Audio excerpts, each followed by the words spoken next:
برز إسحاق زي بخيراتي قالك سالن روجا جيهانية كارين مروفي سالانه ده نوزده تباخي نوزده ما حشتان دا تي ببير آنين حز دكم پرس بكم گرینگیا و روژه چیه و سال به سال ده ببیر خستن گوهرتن لسر چی بویا یا نه؟ Thank you for having me on your program. 19th of August is a very important day for the world and for the United Nations.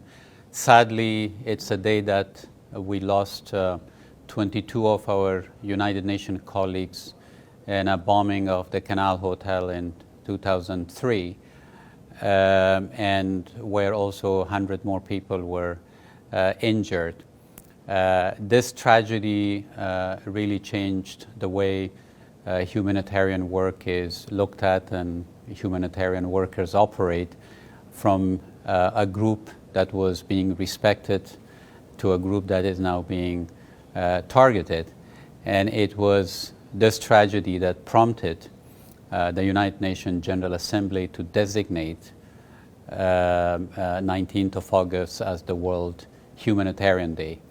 And the main purpose of this was to raise awareness about the work, the very difficult and challenging work that humanitarian workers are doing around the world, delivering life-saving support and services to millions of people in need. And it's also a day where we pay tribute and recognize the sacrifices of those who've lost their lives in saving the lives of the others. So what we're seeing is that unfortunately the scale and complexity of humanitarian operation has changed in the past 20 years. Today, over 250 million people depend on humanitarian assistance. This is a tenfold increase over 20 years ago.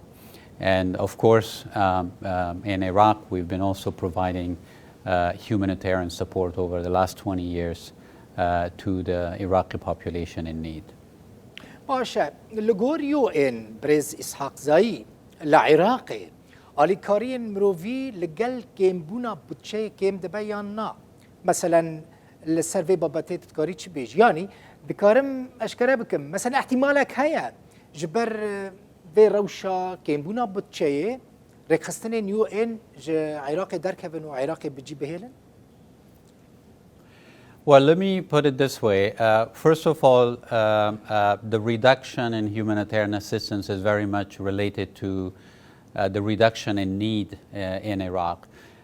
If we look at 5 years ago, following the defeat of Daesh, over 11 million people, Iraqis, were receiving humanitarian assistance. That number has now been reduced to less than 2 million people who still require some form of assistance. Also in the last 8 years, Iraq has received over $8 billion in humanitarian assistance, most of it channeled through humanitarian agencies and the United Nations. However, that need is not there anymore.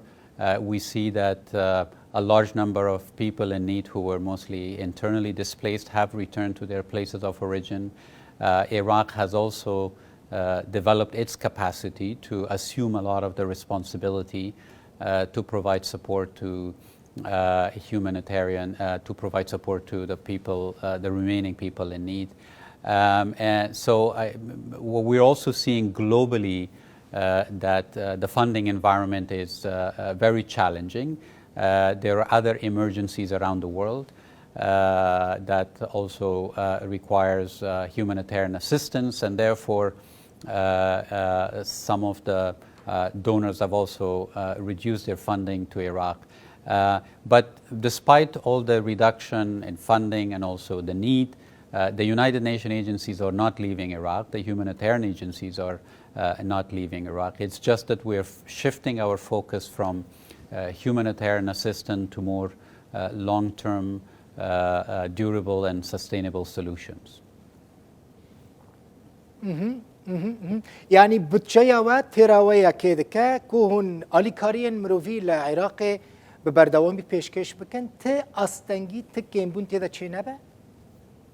Well, as I mentioned, when there is a need, we try to mobilize resources, but the need has significantly been reduced. And we're now requesting the government of Iraq, federal Iraq, and also the regional government of Kurdistan to assume responsibility for some of the remaining needs. But again, after 8 years of being in displacement, the solution is not humanitarian support. The solution is that we need to return these people to their place of origin, and they need to be normalized within existing system of service delivery and other support that every Iraqi receive. So we want to shift to find a durable solution for these remaining 1.2 million people in displacement. حطانها هجمارة كمازن خلقي عراقي البيدري لهريما كردستانينا لنافچين دنين عراقي كوچ برن مثلا چاوا پشتگیری وان تکرن و پلانك وهي جبو او وگر نجهن خيانجي لپیشیا وگر روان تا آستنگی هنه یاننا او خلقي عراقي كوچ بربونه چد ناوا عراقي دا كوچ بربونه چنجي كوچ بری باشوری کردستانی هريما كردستاني بونه.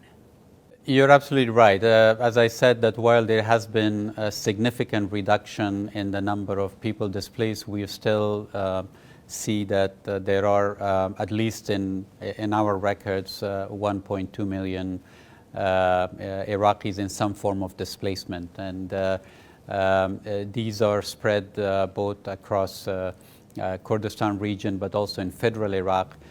In federal Iraq, the majority of them are still in informal settlements, but we have almost around 170 to 80,000 who are in 25 camps in the Kurdistan region. Now, in terms of our support, yes, when we reduced our humanitarian support, this was not done overnight. This was done in a very gradual fashion. For the last 2 years, we've been talking to both the government in regional Kurdistan, but also in federal Iraq, on how to make sure that this transition is smooth and it does not impact the humanitarian assistance to the IDPs. So we have come up with a two-phased plan. The first phase is what we launched last year, humanitarian transition overview, which we identified the remaining needs of these IDPs that would still require assistance both from the government but also from the UN side. And here we have been working with the regional government in Kurdistan to assume some of the responsibility, and we are very happy to say that in some areas like water and sanitation, education and health, progress have been made, and the government of regional Kurdistan have assumed responsibilities in some of these areas. But also in federal Iraq, we've been working with government to make sure that the majority of these IDPs have some sort of civil documentation, because it is the civil documentation and the identity cards, national ID cards, that would allow them to access services, whether it's going to school or accessing health or other compensation funds and support from the government. So that is the support we're still providing in terms of protection and facilitating interaction between judicial authorities and government and IDPs, and providing legal counseling, providing support in many other ways. And also in federal, and that's very much largely done by UN agencies such as UNHCR. In the federal Iraq, also IOM has been providing a lot of support in terms of non-food items, and also shelter. They are supporting roughly 54 informal settlements or camps that covers almost 20,000 people. And that support also extends sometimes to helping them resettle in their area of origin, providing them some livelihood support and opportunities and training, life skills. Vale. And also in some cases helping with local authorities to help them resettle in their area of origin. Now you mentioned about challenges. Of course, there are challenges remaining, and that prevents their return, and some of it is political, some of it is security, but some of the challenges are simply bureaucratic, which could easily be resolved. So that's, I think, in terms of transition. But we also, in our second phase approach, we're also working with the government to come up with what we call it a strategy or plan for durable solution. We believe that the majority of these IDPs should not be sitting in camps for longer they have been. I think they need to be normalized and returned and reintegrated back into the society and have access to services as any other Iraqi citizen. So that work is ongoing, so that we finish and complete the IDP chapter for Iraq. بله برز اسحاق قزایی مجارك دنها هي قال لك جرينجا بيجمان مجارا کوچبرین شنگاله تدزانی اف نه سالن دبن چادران دا دجین مثلا جبو باشکرنا جیانا وان استراتیجیه که نتوین یکبوی هیا مجارا کدن هناك جوان وگریانا شنگاله لیش بر نبونا اولکاریه جبر نبونا کار جبر نبونا خدمت گزاریان جارا کدن شنگاله درکتن وگریانا بن چادران یو ان جبوان و جبو شنگاله بخوا چه پلان دکه؟ Sure. It is really indeed a very unfortunate situation for many of these Yazidis who've been the victim of violence and conflict, and they deserve to return in dignity and safety to their area of origin. Now, I don't want to get into the whole Shingal situation politically, because it's very complex, and I believe it does require work with the different parties to make sure that the right conditions are there for the safe and orderly return of IDPs. But let me say a few facts about what the UN has been doing. For the last 4 or 5 years, 9 agencies, UN agencies, have been involved in providing different level of support to people in Sinjar. We have, our support have benefited over 450,000 people in Sinjar. We have rehabilitated over 3,000 shelters, or established new shelters for those who are returning. We have provided, supported rehabilitation of primary health care centers. We have our UN agencies have also rehabilitated a lot of government buildings. In fact, last year I was there myself to inaugurate a police station that was rehabilitated by UN support. We established a 45-kilometer transmission line that went from Mosul Dam to provide electricity. We've repaired some of the water facilities to make sure the population have access to water. Also vaccination campaign, immunization for children, literacy courses, vocational training.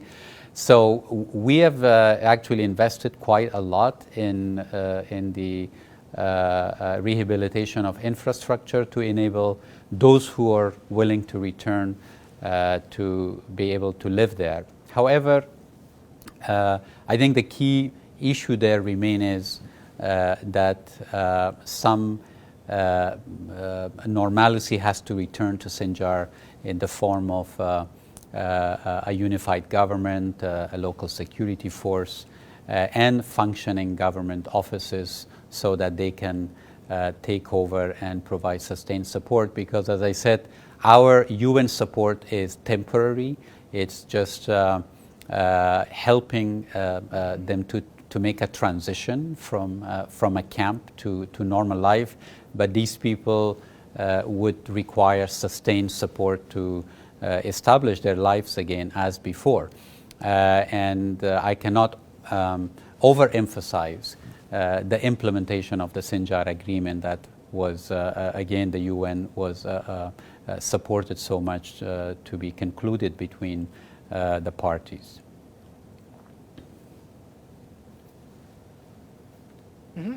ل ركبتنا شنغال هي نهاتي جيبجي كرن و جيبجي نكرنا و ركبتنا جي چپان دور لسر کوچبرین شنغال دک کو ین وگریانه جه خو. Well, I think I already mentioned some of the impact, but let me just also be very clear that the lack of implementation of Sinjar agreement obviously does not create a conducive environment for the safe return of IDPs. There are still concern about security there. There's still concern about lack of services by government. There needs to be an administration that is headed by a mayor. There has to be a mayor. There has to be so some of the the absence of these elements, of course, does not inspire confidence on the part of the IDPs and Yazidis to return. Now, I'm not saying that there's no return happening. There are some returns happening, but for us to encourage collective and basically a large group of return, I think it does require the full implementation of the Sinjar agreement. بله از ورم سر مجاره کدن روشا آلیکاریین یو این چیه جبو کوچبرین لهرما کردستان دمینن یعنی هجبوان چه پیش کشت کن به طیبتی دواره گشه پیدان دواره پرورده ده مثلا وکه نمونه برز اسحاق زایی ندانا موچین ما مستین پنابرین روش آوای کردستان جبو نها پر آلیکاریان وان نایه کرن گلک جوان ما مستین دبج کار بردانه جبو کو سال بیجی همان کشه در نکوه ما مستبچن دبستانان زاروکان پرورده بکن و تو پروژه که کنکریت اشکره وکری اشکره آماده کریه یا نه؟ Well, let me first really commend and recognize the tremendous hospitality and support that is provided by the people of Kurdistan and the regional government of Kurdistan to welcome and receive Syrian refugees. I've been to many parts of the world and have seen the plight and condition of refugees, and what I saw in Kurdistan region is really an example of how they're being treated in a very positive and respectful way. So I think that is really one of the most important and positive elements. Secondly, when it comes to UN support, as you know, the principal agency supporting the refugee is UNHCR. And UNHCR has been very much present in the Kurdistan region in the last several years, providing protection support to the refugees, but also to a large extent they were involved in supporting the management of these camps. And they have supported, obviously, in the last several years in the area of health, education, water and sanitation, and others. With regard to the specifics of salaries, my understanding, again, I'm not an expert and I don't have all the details, that the regional government of Kurdistan is providing salaries to the teachers. It's not really the UN that has can provide the support.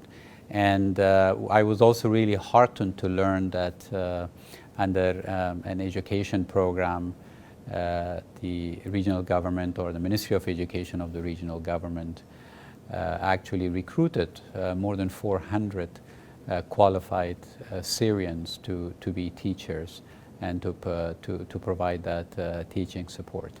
Again, our support very much depends on the amount of funding that is available, and to the extent that funding is available, UNHCR is doing what it can to provide. They're still providing some limited cash assistance, legal counseling, registration, and also protection from violence and so forth. But again, the bulk of the, I think, support and assistance comes from the regional government in terms of free rent, electricity, water, and also allowing them freedom of movement, which is the most important part for any refugees to be able to live in a host country. هون جبو کامپا مخمور چه جوره آلیکاریان پیش کشت کن اویک دو پیش روژا کوچبرین کامپا مخمور لگورا UN چیه؟ Well, let me be clear on the Mahmoud camp again. The UNHCR representative have spoken before. Is that the fact that our support is not there is that they are concerned about the civilian nature of the camp. As you know, refugee status or asylum benefits are only provided to those who are seen as who are escaping violence and conflict, and to civilians. And therefore, it's difficult for us to have guarantees that Mahmoud camp is, has no presence of armed groups or others that can guarantee the civilian nature. So as a result, we're not present in supporting the Mahmoud camp.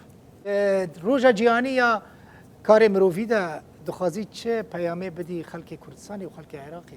Well, I would like to again, first of all, pay tribute to all the Iraqis for really demonstrating such a strong resilience against a very difficult period in the past 20 years. Of course, there are many Iraqis that also sacrificed their lives, and they need to be recognized, and we respect and also pay tribute to their sacrifices. My message is that humanitarianism or humanitarian work is based on the principle of solidarity, impartiality, independence, and also, of course, sympathy and support. So we should keep that spirit while the humanitarian work following the conflict is almost coming to an end. One can never be sure that there will not be other natural disaster or others where humanitarian need would emerge. So we call on everyone to, on this International Humanitarian Day, to respect and protect humanitarian workers and let them do their job in the best possible way. Because for me, they are the silent angels who save lives and who protect people at times of need.